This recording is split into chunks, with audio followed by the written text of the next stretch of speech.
Ronda Veritas Report. DepEd.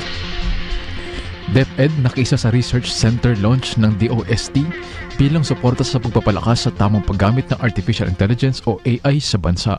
Detalye sa ulat Nolan Ariola. Ganolan?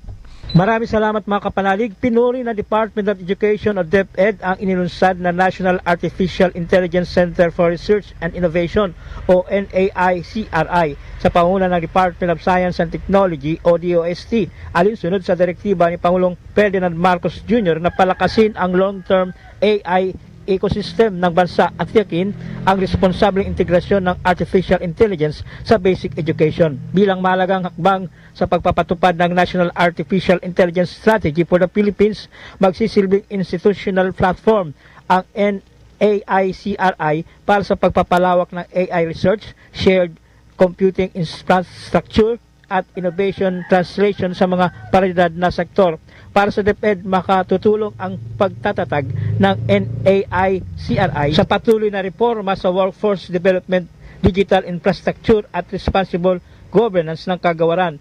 Layunin pa ng DepEd na ihanda ang mga mag-aaral sa hinaharap habang tinitiyak na ito ay ginagamit sa ligtas, patas at responsableng paraan. To combine data from DepEd, data from DOST, do analytics and do AI. The development of Smart and Sustainable Communities program, DICT, DILT, private sector are part of it, and I just talked to Secretary Gara, he wants to work with us on the education side.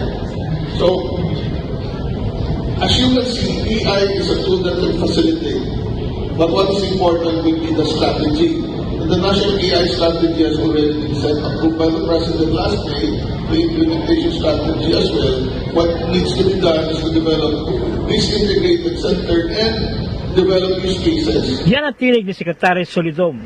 Mga kapanalig, isa sa layunin ng Simbahang Katolika ay ang mabigyan ng tamang kaalaman sa tamang paraan ng paggamit sa makabagong teknolohiya ang sinuman. Para sa Veritas 846, ang radyo ng Simbahan, ako inyong kapanalig, Nolan Ariola, sumainyo ang katotohanan. Ronda Veritas Report.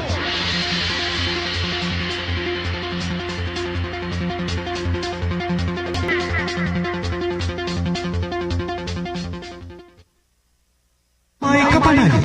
Pakinggan natin ang isa sa natulungan ng programang Caritas in Action, si Glenn Gacho ng General Trias Cavite na unang nanawagan at sumailalim sa dialysis.